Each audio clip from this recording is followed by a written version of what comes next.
हाय।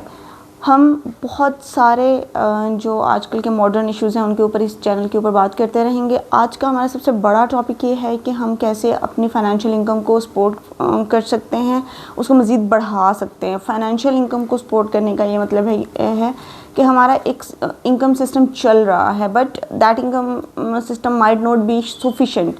वो एन मुमकिन है कि वो उतना अच्छा ना हो जिस तरीके से आपके यहाँ ऑल ओवर द वर्ल्ड महंगाई बढ़ रही है, चीज़ों की प्राइसेस हाई जा रही है, इन्फ्लेशन है, आपकी जो बेसिक नेसेसिटीज़ हैं वो इतनी एक्सपेंसिव होती चली जा रही हैं, वो बहुत सारे लोगों की रेंज से भी बाहर हैं। सो इस सूरत के अंदर जब इस तरह के इश्यूज़ हमें देखने को मिल रहे हैं, तो हमारे इनकम सपोर्ट को भी, हमारी जो इनकम जनरेटिंग जो वो है ना इक्विपमेंट्स हैं या जॉब्स हैं, उनको भी सपोर्ट की ज़रूरत है। तो हम उनको अल्टरनेट इनकम के साथ किस तरीके से बेहतर बना सकते हैं, या जो ऑलरेडी एग्जिस्टिंग चीज़ें हैं उनके ऊपर कौन से ऐसे स्टेप्स ले सकते हैं कि वो हमारी सस्टेनेबिलिटी के ऊपर जो है वो हमारी सस्टेनेबिलिटी को इंश्योर करें। हमारी अगर इन्फ्लेशन आती है, आपका पॉलिटिकल जो है वो डिटरमेंट या डिटरेशन नज़र आती है, आपके मुल्क में कुछ भी हो रहा है, तो उसका आपके फाइनेंसेस के ऊपर उतना बोझ ना पड़े कि आप उसको कलेप्स करने लग जाएं। सो इन सारी चीज़ों को सामने रखते हुए हम इसके ऊपर आज डिस्कशन करने वाले हैं। आज का हमारा टॉपिक बहुत इंटरेस्टिंग है। आपने कभी पश्तून्स को ऑब्ज़र्व किया हो अगर, जिसको हम आम ज़ुबान में पठान कहते हैं। Pashtuns are most organized businessmans in entire world. पूरी दुनिया में इसलिए कहा जा रहा है कि बहुत सारे लोग ऐसे हैं जिनकी फैमिलीज़ में बिज़नेस रन नहीं करता है। बहुत रेयरली, अगर आप इंडो पाक की बात करें तो यहाँ पे बहुत कम ऐसी फ्यू फैमिलीज़ हैं जिनके अंदर, वो भी जनरेशन से नहीं हैं, उन्होंने हार्डली फर्स्ट सेकंड और थर्ड जनरेशन से हैं। वो वाला एलिमेंट ख़त्म हो गया है। आपके फोर फादर्स की तरफ से जो है वो इनकम मौजूद है, और same in the western countries as well, क्योंकि वहाँ फोर फादर्स वाली इनकम्स जो है, क्योंकि बाद में लोग बहुत ईज़ फील करते हैं। आपकी जनरेशन के जो यंगस्टर्स होते हैं, they are more prone towards having enjoyment and spending time और मनी, बट उनका अर्निंग सिस्टम उतना स्ट्रॉन्ग नहीं रहता, बिकॉज वो अयाशियों में टाइम स्पेंड करते हैं, ऐसी जगह अपना टाइम स्पेंड करते हैं जहाँ उनकी एटलीस्ट अर्निंग सिस्टम स्ट्रॉन्ग नहीं हो पाता, ये स्टेबलाइज नहीं रह पाता है। तो उन सारी चीज़ों को देखते हुए हम बात करने वाले हैं पश्तून्स के हवाले से, बिकॉज हम देखते आ रहे हैं कि ये जो पूरा एक पश्तून बेल्ट है, इसके अंदर हम देखते हैं कि सबसे ज़्यादा businesses, even in the war of Afghanistan भी, वहाँ पे बिजनेसेस उतने जो हैं वो उन्होंने बहुत सफ़र किया हुआ होगा डेफिनेटली। हमारे पास बहुत सारी ऐसी मिसालें मौजूद हैं जिनके अंदर वो ख़त्म हो गए, उनके बिजनेसेस ख़त्म हो गए, बट व्हाट वाज हैपनिंग कि वो दे वर सफिशेंट इनफ कि वो वहाँ माइग्रेट कर गए ऑल ओवर द वर्ल्ड। वो कहीं दूसरे मुल्कों में चले गए, वहाँ कहीं माइग्रेट कर लिया, कहीं से पॉलिटिकल असाइलम के लिए अप्लाई कर लिया, कहीं जाके एज ए विजिटर रहना स्टार्ट कर दिया, and they move toward other countries कि जहाँ पे उनको स्टेबली कहीं बिज़नेस करने की अपॉर्चुनिटी मिल जाए, और कहीं जो है ना वो अपने फाइनेंशियल इश्यूज़ को सॉर्ट आउट करने की कोशिश कीजिए, तो वो टेम्पररी वहाँ पे रेजिडेंस इख्तियार कर लेते हैं। लेकिन पश्तून्स ने उतना सफ़र नहीं किया फाइनेंशियली जितना जो है ना वो नॉर्मली आम लोग जो हैं वो कर रहे होते हैं। पंजाबीज़ में आप देख लें, आप हमारे सराइकी बेल्ट में देख लें, इवन आप अपना सिंध देख लें, जो कि ऑल ओवर द वर्ल्ड माना जाता है कि कराची इज़ द प्लेस जहाँ से इंटायर बिजनेस पाकिस्तान के अंदर क्रिएट किया जाता है, but that's not what reality actually is. वहाँ पे भी बिज़नेस कोलैप्स किए हैं due to deteriorated political situations, फिर वक्तन फ़वक्तन वहाँ पे आर्मी के ऑपरेशंस होना, और बहुत सारे ऐसे फैक्टर्स हैं जिन्होंने बहुत ज़्यादा कंट्रीब्यूट किया इन सारी चीज़ों के अंदर। सो इन सारी चीज़ों को देखते हुए जो सबसे ज़्यादा स्टेबल बिज़नेस जो है वो हमें नज़र आ रहा है, वो ये कि पश्तून्स का है पाकिस्तान के अंदर में, और वो बढ़ रहा है, बहुत ज़्यादा बढ़ रहा है। उसकी एक सादा मिसाल ये देना चाहती हूँ कि जो जितने भी पश्तून्स हैं उनके बच्चे जो हैं वो बहुत अर्ली एज से पेरेंट्स को बिज़नेस करता देखते हैं, and most of time boys जो हैं वो बिज़नेस के लिए निकलते हैं अपने फादर के साथ में या ग्रैंड पेरेंट्स के साथ में। भाई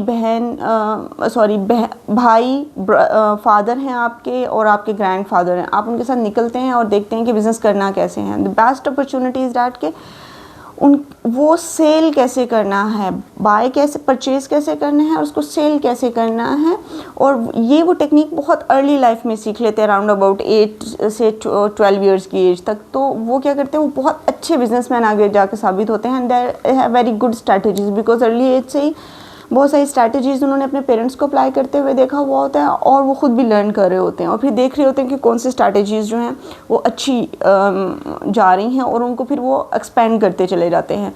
सबसे पहली चीज़ ये है कि जब किसी पश्तून के घर को बच्चा पैदा होता है, चाहे इट्स अ मेल और फीमेल, बोथ के अंदर वो एक सर्टन कल्चरल सिस्टम है जिसके अंदर वो ज़िंदगी गुजारते हैं, तो उस कल्चरल सिस्टम के अंदर मेल को अर्न करना ही करना है। तो सबसे पहले क्या हो रहा है कि वहाँ पे एक मेल जो है वो मेल की ही बॉडी के अंदर सफिशेंट इनफ है, बिकॉज उसके माइंड में पहले दिन से डाला जा रहा है कि यू आर द प्रोवाइडर। तो जब आप प्रोवाइडर हैं तो आपको वो सारी चीज़ें जो हैं वो सर्वाइव करनी पड़ती हैं, जिसके अंदर एंग्जाइटी है, डिप्रेशन है, आपके फाइनेंशियल लॉसेस हैं, ये सारी चीज़ें बेयर करके आपको इतना रिजिलियंट बना दिया जाता है, इतना स्ट्रॉन्ग बना दिया जाता है कि आप इन छोटी छोटी चीज़ों से इफ़ेक्ट नहीं होते हैं। दूसरी और बहुत ज़्यादा इंपॉर्टेंट चीज़ जो हमें नज़र आ रही होती है कि जब हम बाकी सारे लोग अपने बच्चों को पैम्पर करने में, उसको हायर एजुकेशन के लिए इतने बड़े बड़े स्कूलों में डालने की कोशिश कर रहे होते हैं, most of Pashtun children they went into government colleges, government schools, और अगर कभी वो प्राइवेट स्कूल्स में चले भी जाते हैं तो वो उतने हाई फाई स्कूल्स में नहीं जाते हैं जितने में नॉर्मली लोग उनको भेजने की कोशिश कर रहे होते हैं। ये एक अलमिया है, but that's the reality of our country. और आपका एक स्टेटस सिंबल भी इन चीज़ों को अब तो समझा जाने लगा, which is bad. Status does not stand with the system of education, it's entirely the cultural values, humanity, respect which a child learn rather than child living in this system. Because child, एक बच्चा जो है वो एक system में रह रहा है, ना कि सिस्टम उस बच्चे में रह रहा है ना। तो हमें ये चीज़ों को समझने की ज़रूरत है। नेक्स्ट जो चीज़ है कि एक बहुत छोटी सी स्टोरी आपको 1 मिनट की सुनाना चाहेंगे। हमारे घर में काफ़ी सारे पश्तून्स का आना जाना है, बिकॉज हम उनके साथ बहुत ज़्यादा उनके साथ रहे हैं ज़िंदगी में, बहुत अच्छा उनके साथ ताल्लुक़ है हमारा। और हमारे घर में ऑफ्टन वो आते जाते रहते हैं। तो उनके घर में, हमारे घर में एक ऐसी फैमिली का भी आना जाना है जिनके जो बच्चों के जो फादर हैं वो रिक्शा चलाते हैं। And they came and we were having a discussion. तो उस पूरी डिस्कशन के अंदर उस बच्ची ने, वो जो बच्ची बैठी हुई थी, दे सेड कि we are about to buying a house. तो वो कब क्यों बाय करने जा रहे हैं, जब मेरी वालदा ने उनसे पूछा तो शी सेड कि हम जो हैं वो इसलिए घर बाय करने जा रहे हैं कि हम किराए के घर में रह के तंग आ रहे हैं, और वो जो घर हम ख़रीदने जा रहे हैं वो हमें 60 लाख रुपए का पड़ रहा है। एक रिक्शा ड्राइवर है एंड वो एक 60 लाख रुपए का घर ख़रीदने के लिए जा रहा है। तो हमें ये चीज़ समझने की ज़रूरत है कि वो अपनी फाइनेंशियल मैनेजमेंट को किस तरीके से लेके चल रहे हैं।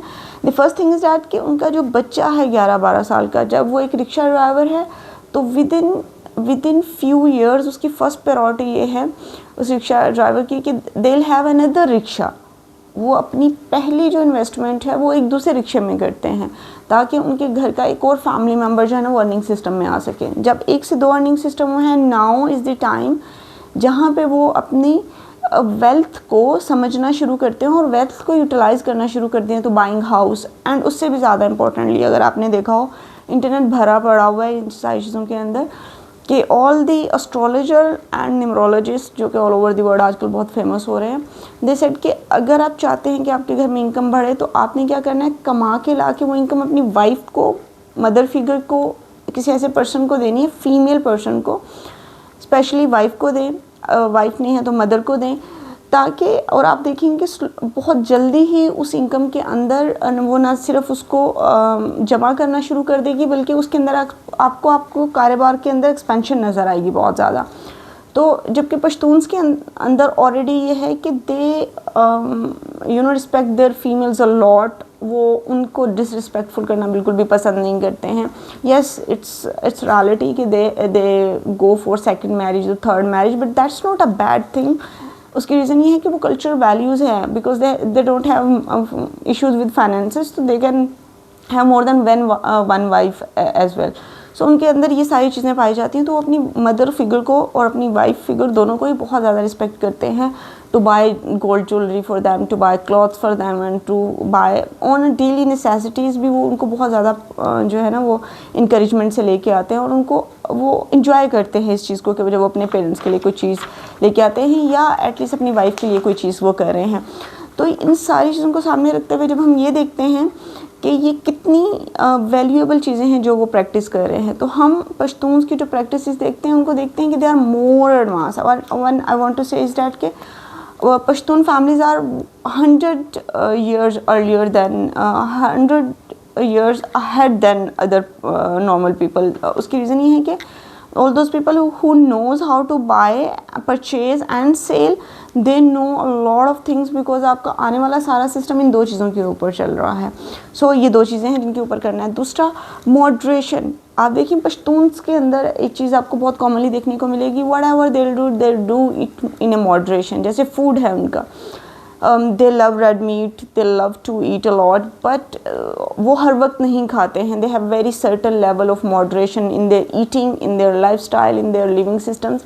आप उनका ड्रेसअप देखिए, वो बहुत हाई फाई नहीं होता, but when they talk about lakhs and crores and 100 of billions, million and billions, they talk about the way, but at apparently it doesn't look like कि उनके पास इतना पैसा होगा और वो इस तरीके से अर्निंग सिस्टम को इतने अच्छे तरीके से लेके चल रहे होंगे, बट वो करते हैं. सो ऐसी बहुत सारी चीज़ें हैं जो आपको उनसे लर्न करने को मिलेंगी. तो फर्स्ट पहली फुर्सत के अंदर बनाइए एक पठान दोस्त और इन्जॉय कीजिए और सीखिए उससे, क्योंकि उनकी जो स्किल हैं वो उनके साथ बैठने से ही सीखी जा सकती हैं. Stay blessed.